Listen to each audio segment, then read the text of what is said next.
Hi guys, it's Ross, hope you're having a great day.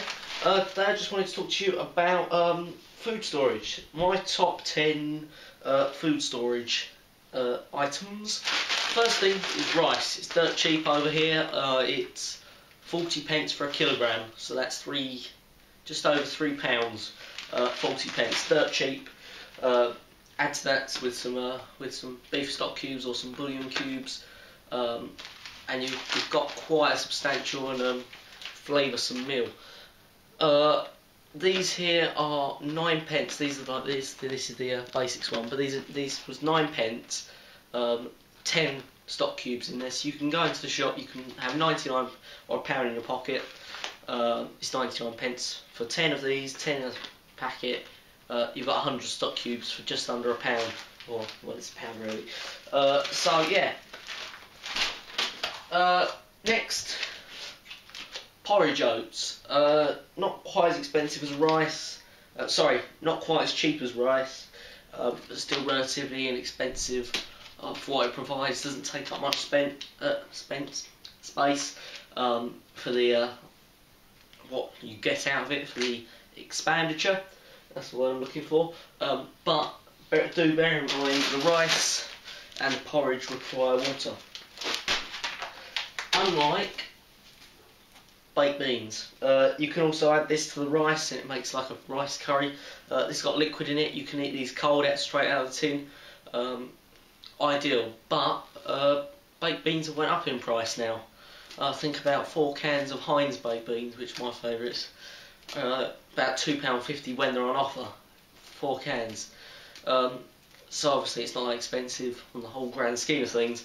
But when you're trying to prep on a really low budget like I am, they're not the cheapest things, but definitely worth it. Let me just separate the stuff that I've done and not done. Yeah, tuna. Protein, for protein. Not going to have a protein debate again. I try and avoid the protein subject unless it's a specific video, because we go into things about that. Obviously, one thing to bear in mind with tinned fish is high heavy metal content. Lead, arsenic, heavy metals, mercury, all that kind of stuff is floating about in that dented tin.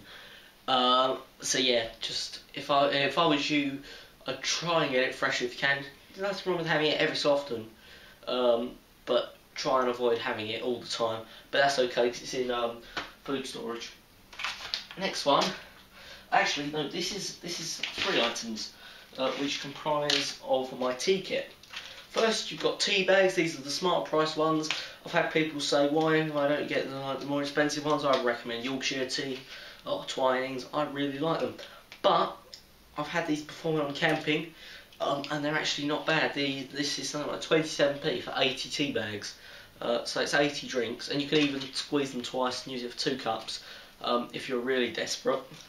I know in the war, if you ever watched The Great Escape, they're using tea leaves, so it's slightly different. But they make they say they made something like 47 cups of tea with this like one strainer full of tea. But yeah, great item. Vacuum sealed them to last a lot longer. I always find the round ones are better than the you get the round cheap ones, and then you get the ones that are square and on strips. The round ones are better for vacuum packing because they fit in better. Next one is powdered milk. Now, for what it is, it's actually quite expensive, especially if you get the branded one like the Marvel milk. But this is just a Sainsbury's Basics one. I think I've got about a kilogram here. Sorry, not a kilogram. 500 grams here, and that was just over £1. But it does make up quite a lot of milk, so it's sort of a balanced thing. And then finally, sugar. So you've got everything to make tea. Sugar, don't really need to explain. Keep the blood sugar levels. Get your blood sugar levels high. Great for instant energy if you need to do a task. Obviously, you could get them in the little sticks like you get in restaurants and cafes and stuff. But this is vacuum sealed for my bulk food storage. So now we come to the final of the 10 items. Just make sure I've done 1, 2, 3, 4, 5, 6, 7.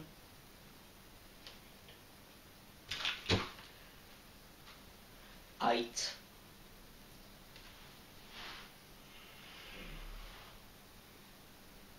Oh, never mind. I obviously only brought down 9.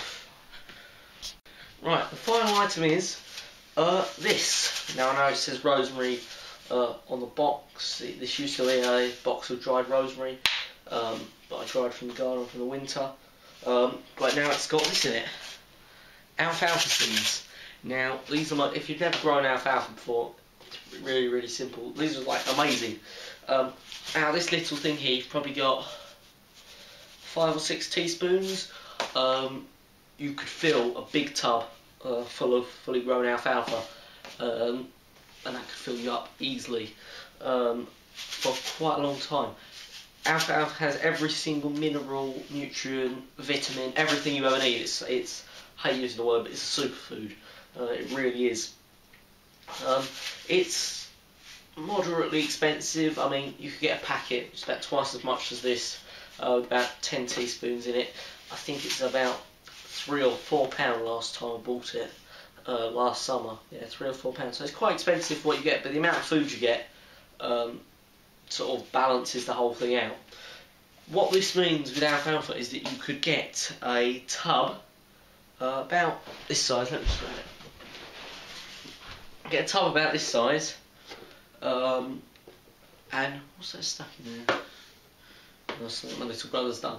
Yeah, you could get a tub about this size, fill it full of alfalfa seed, and you could have a year's food supply for one person in a box that big. It wouldn't be very varied, but it would definitely keep you alive and keep you extremely healthy. You'd probably feel great in the body, but it might not be too good for you mentally, just eating sprouted seeds for ages. So that is about it. If you've got any ideas on what I could add to my thing, please do share.